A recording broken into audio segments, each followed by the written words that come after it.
And welcome to Let Them Talk. I'm Paul DiRienzo, and my guest is Ian Williams. Welcome, Ian, again. Good to see you returning to our studios. And I love the conversations we have because you're definitely rank among the smartest, if not the smartest guests that we have on. And you do, yeah, I mean, you do. You know a lot about a lot of things. I mean, we had a lot of guests who are experts on the one thing they know a lot about, but you're truly a Renaissance man when it comes to the political. Okay, that might be it. You're a writer, and you know, we're going to start with your latest article about Sri Lanka.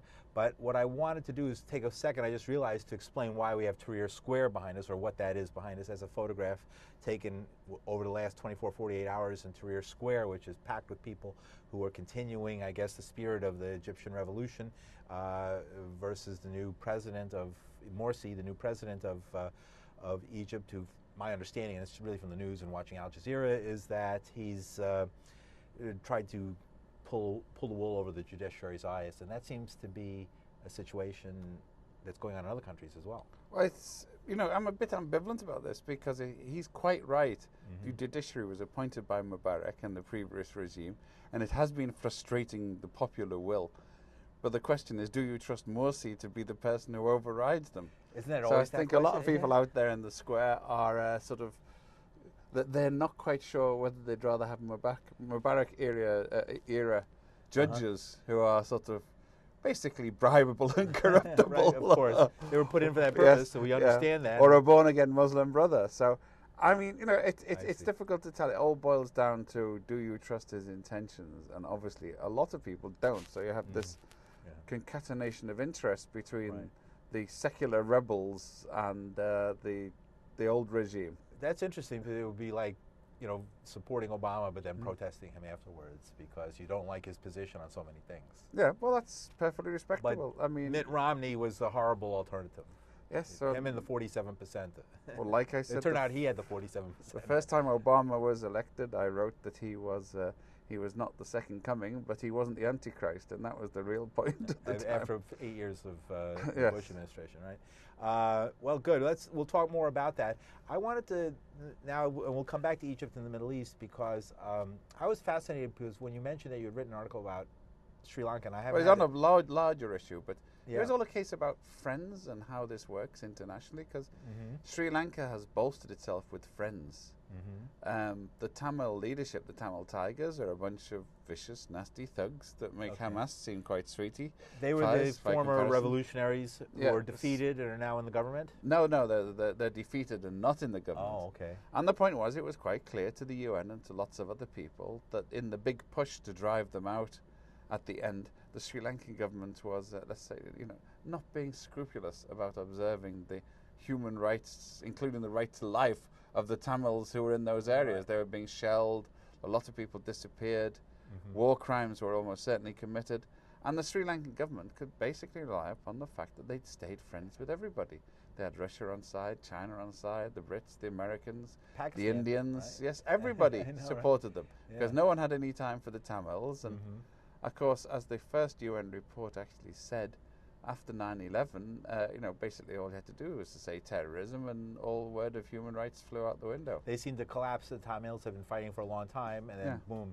The FARC seems to be doing better. They're holding out in Colombia despite the fact that they've been defeated repeatedly. Yes, but FARC is a commercial enterprise now. Right, they're making money. Yeah, and any sort of connection to ideology is purely coincidental. They're looking to cut a deal. Right, to cash in on the whole thing and say for peace. Does peace come with a price, or what's the price of peace? I know one of the problems for naive foreigners and especially leftists in other countries is you start running up flags in support of people who are, you know, often pretty dubious. Okay. The classic one was the great theoretician of the British Communist Party, Palm Dutt. What was his name? Palm Dutt. He was Indian origins, but when he was asked after Khrushchev's speech about Stalin, you know, why didn't you tell us about this? Yes. And he said, I never said there were no spots on the sun. So he just, but I mean, that you run into that all the time, where people take the ideals and push those as the actual facts, just how those ideals were achieved. The left is filled with people who have heroes because they're against something. You Whether know, it's Ron Paul, Slobodan Milosevic, I come out of the left, and I have to say I agree with your analysis so much. I have to admit, your analysis is often true. I come from the left. I've been a leftist, I guess, in one way or another all my life, and I know a lot of leftists who've been on this program. But sometimes when the Amen choir overwhelms me, I have to have a fresh perspective, because I still don't get an explanation for why they had to execute all those generals on the eve of their biggest war of their history. That's a smart idea, right? Or why they had to try and make steel in the backyard of their villages when Andrew Carnegie didn't do it that way. Yes. So why, the imperfections, the spots on the sun, that lead to millions of people dying, dislocations of economy, setting them back decades, China, 8 almost million defeated by the Nazis and all these kind of things. They can't be just forgotten, right? They can. They can. Amnesia is the strongest part of the dialectic. Are you saying we're going to repeat these things? We're doomed to over and over. You just have to look now. There are people who sing the praises of Robert Mugabe. There are crazed African nationalists in New York now who are welcoming the government of Equatorial Guinea through their the most repressive regime in Africa, the biggest kleptomaniacs. But that helps, of course. They're kleptomaniacs. They've stolen all the oil money, and they can use it to buy these people. Okay, right. So money. So the United States really does control the world, because the dollar is used to buy all this stuff. Yeah. Well, I mean, the dollars are sort of. Anybody can print one. It's an IOU on the Central Bank of China, I think. At this point. Yes. Okay. Well, are you a follower of that theory? And I want to get back to the Middle East, but this is interesting. Of the peak oil, that we're hitting to a point where we're running out of oil in the world, and that China is going to force other countries like Iran are going to switch to the Chinese currency instead of the American currency. I think it's already happened to a large extent. I mean, and that's going to undermine the power of the United States. Yes, but I mean, the US is still going to be a very significant player. It's not going to happen overnight. I'm sorry, it's a while before we get the barricades in the streets of New York. You might say sadly, but it's going to be a while. Right, the standard of living will stay high just because it's such a rich country. I mean, I teach English as a second language, people come from other countries, and they can't believe the plenty that's here. Turn on the hot water, let it run as long as you want. Nobody thinks twice, TV in every room, every sort of labor-saving devices in a poor neighborhood. Yes. Right, and that doesn't mean it's nice for poor people in America, but it is shocking for people who come even from the middle class in a lot of other countries.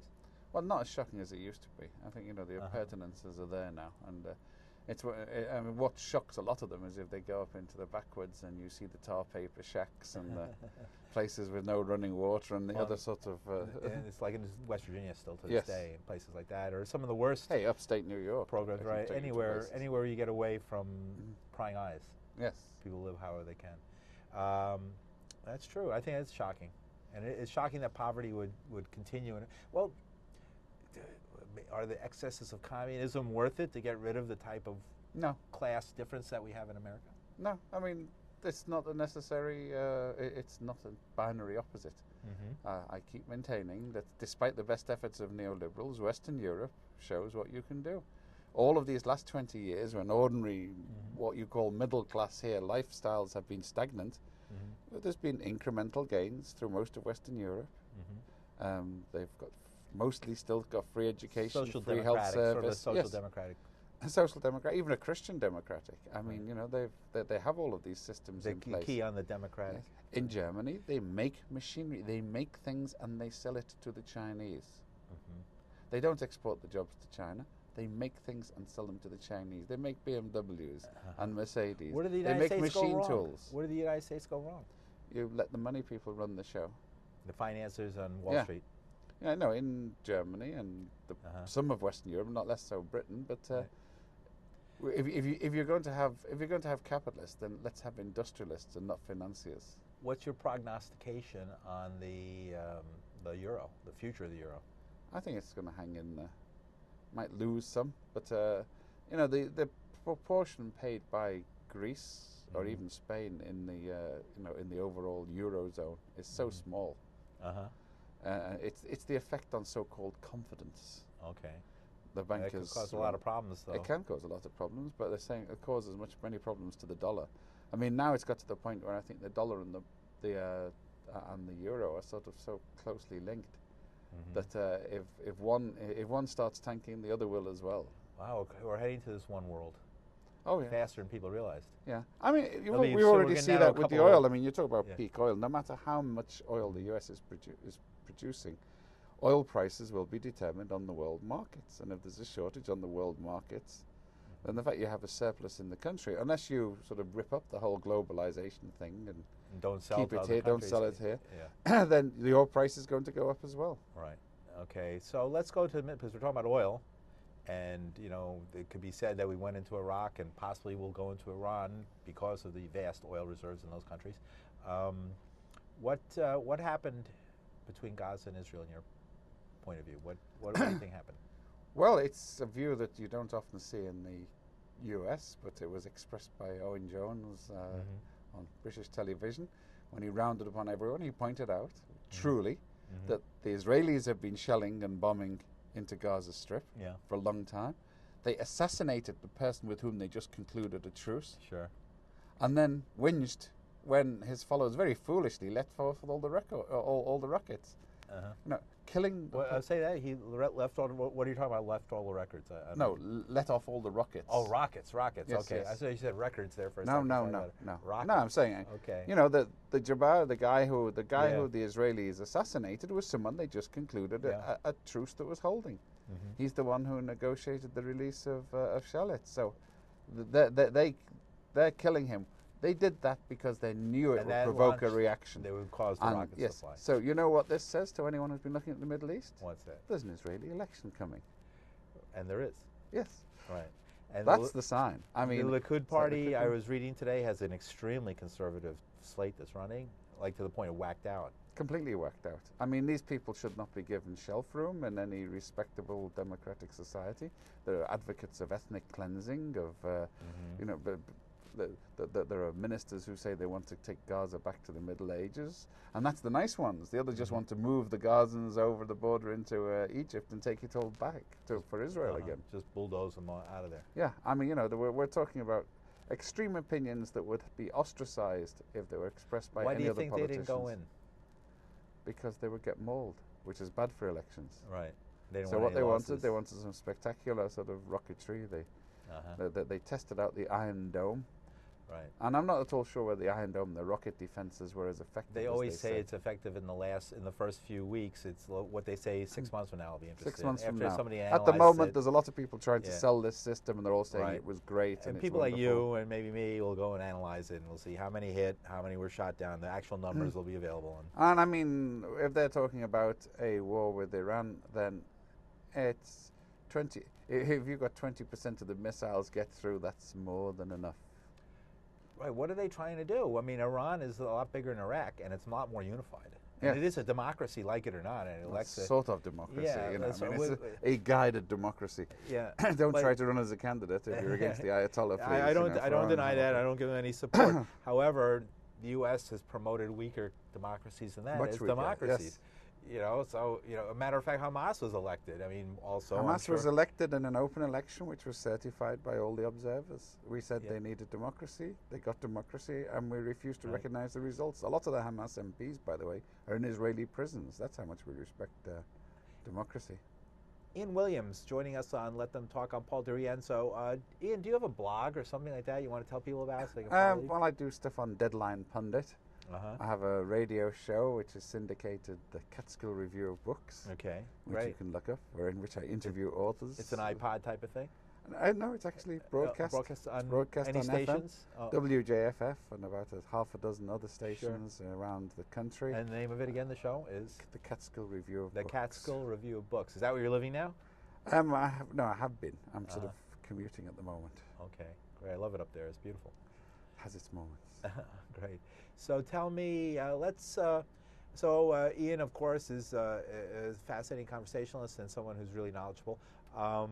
Let's look at Syria. What's going on there? Once again, it's a case of having friends.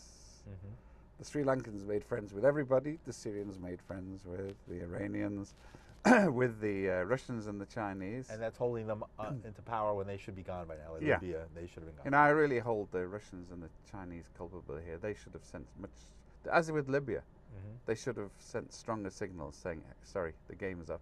Mm-hmm. As long as the regime and its forces still think that they're going to get rescued in the end by the Russian Navy or they'll the keep Chinese fighting or whatever, they'll keep on fighting. If they seriously thought NATO was going to come after them, they'd want to come to terms quickly. So what's happening here, the signals are being sent, are encouraging them to carry on. And what's making it worse is that because this has carried on so long, a lot of their suspicions are actually true and self-reinforcing. I mean, it's the Alawites, the minority sect that Assad belongs to. Sure. They are in for a bad time unless they can come to negotiated settlements soon. If they just lose, it's going to be bad. Because they've been, repercussions and revenge, and it's going to be like the sort of it's going to be like the Sudeten Germans in Czechoslovakia. It's going to be payback time. All right. What happened with the Sudeten Germans in Czechoslovakia? They were thrown out. They were ethnically cleansed, completely illegal, completely immoral. And by the Czech government, the Czechoslovak government that did it, actually had Germans in the government in exile. Actually had German socialists, and they weren't told that their compatriots were being shifted at Bainer Point back home. They just pushed them out. They just pushed them out. Yes.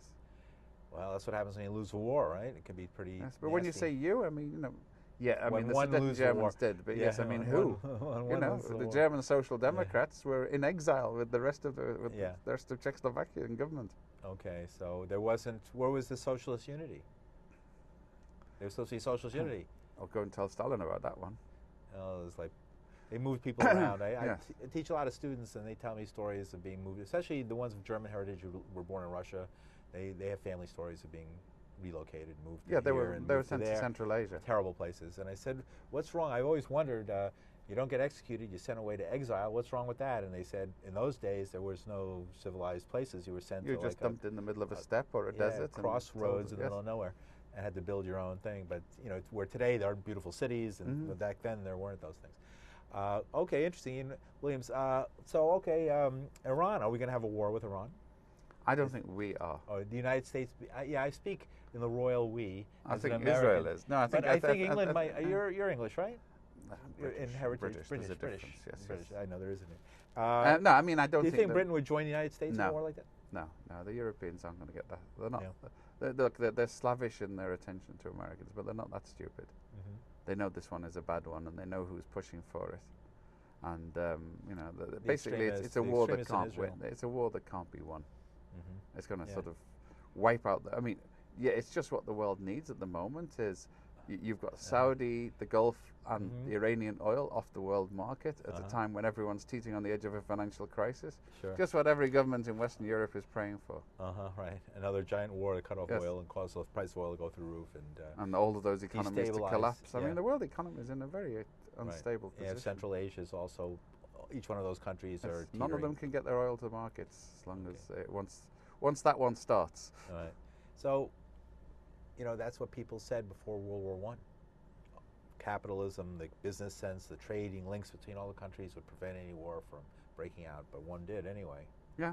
Couldn't that happen today? It could happen, but I mean, I think that there's people in Netanyahu's government who are probably trying to work on how to provoke the Iranians in a way that they're going to hit the Americans and then get the full thing started. Right. And I mean, what the Israelis really want is the Americans to fight the war for them.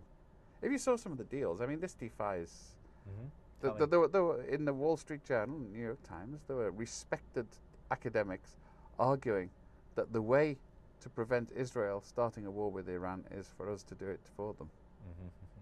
I mean, yes.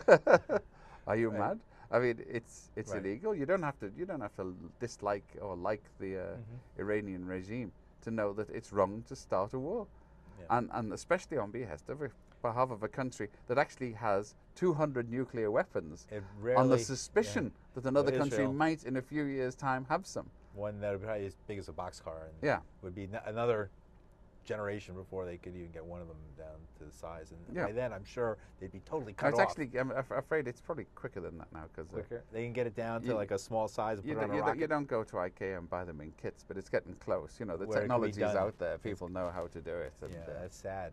But who do we have to blame for that? I mean, the British and the Americans and the Russians, they took years to get the technology together. Yeah. But how long did it take to invent the wheel? Once you've got the idea that a round thing runs smooth, then you're it's in the libraries. There's no secrets anymore. What are these military secrets? The most fleeting of all, right? They don't last Even long. before WikiLeaks. Yeah, before WikiLeaks. Speaking of WikiLeaks, are you following that? What's happening with Assange? Is he just sitting there in Ecuador? Or are you in contact in back the home? Ecuadorian? Well, you know, I've got mixed feelings about him. I think his behaviour was fairly scurrilous, but on the other hand, all the Swedes should have to do is to promise they won't extradite him to the United States. His behavior with the women is scurrilous. Yes. How about his behavior with the others? I mean, Bradley Manning? he's been self-aggrandizing, and what really annoys me about that is everybody's forgotten Bradley Manning, the real hero in this. He's the one. If you remember, he released the first tapes he released were of a bunch of young American GIs in a helicopter gunning down Reuters cameramen. We've played it on this. And then gunning down the people who came to pick up the bodies with their families. And that comment still haunts me. They shouldn't bring their children to a war zone. Their children lived there. It was their home. It was these bright flyboys who made it a war zone.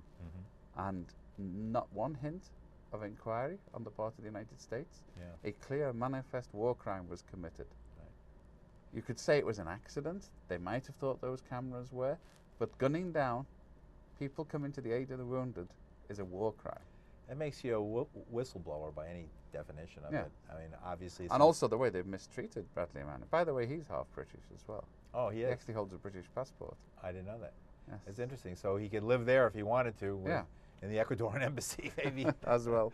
But I mean, no, he's. They kept him naked. They kept him in solitary confinement. Absolutely what they did for him was in violation of the United States Constitution as well. We're going to have sometime. We're going to have a play that's based on his testimony, his emails with the guy who turned him in, or claims allegedly turned him in, and it's been done into a play where a person playing Bradley Manning in a prison cell with two like big beefy soldiers next to him basically acts as Bradley Manning and reads what he wrote in these emails, like really from his heart, about how he was torn between his duty as a soldier and what he could see was happening, and how everybody, not just him, everybody sitting in that room looking at that information was really upset by it. But he was the one who was crazy enough or courageous enough, however you want to put it, to actually release the information. Under both, I think, national. A lot of people were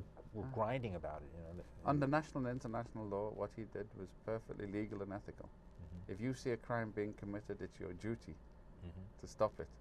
What about? And it's like what's his name? The flight, the warrant. The warrant officer who landed and pointed his helicopter's guns at the people in Malay. Malay, right? Yes. Malay, right?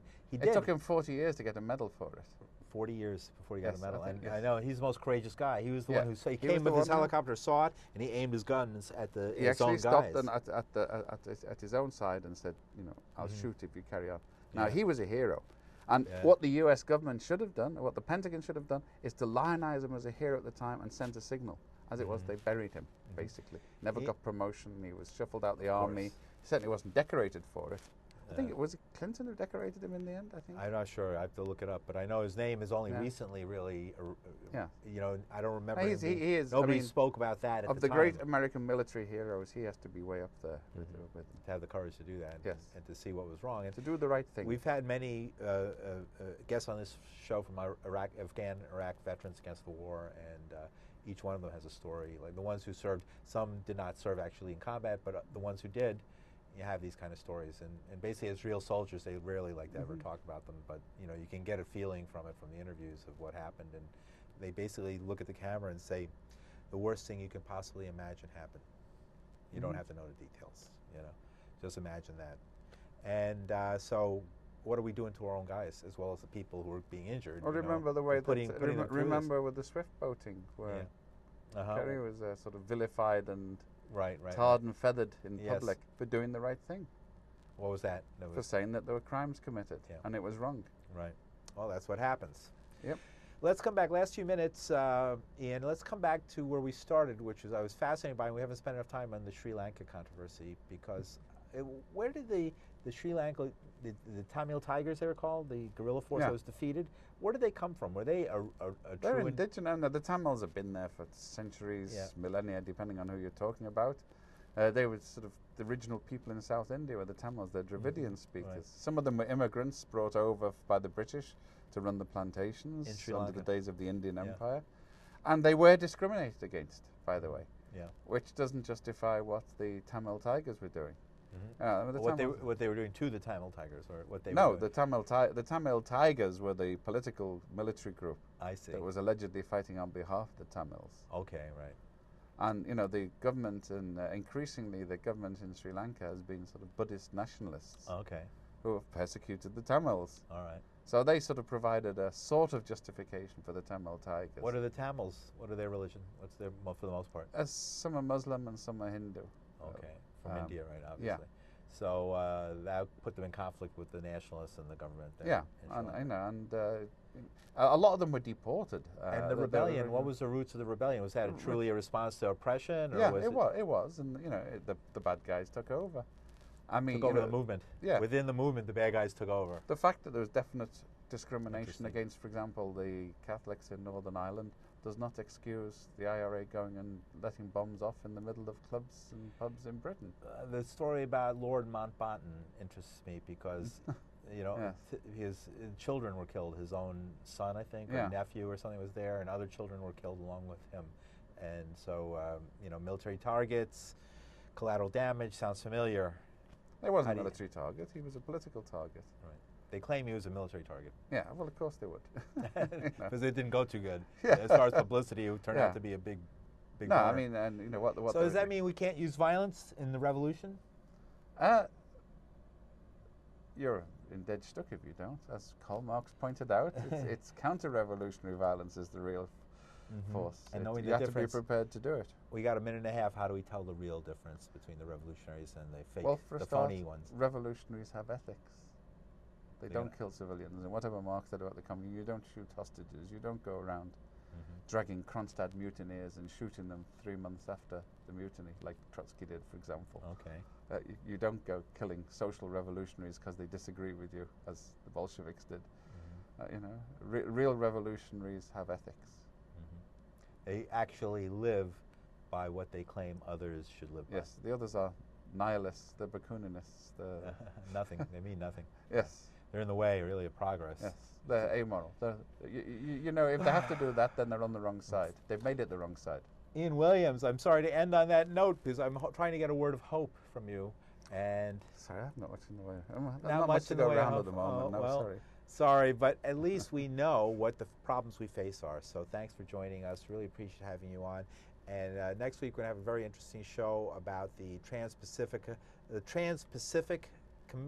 Agreement, which is coming up, which is the TPP. I'm going to learn more about it next week. It's the latest trade deal that might screw over all of us. I don't know. We're going to find out next week. So see you then. Thanks.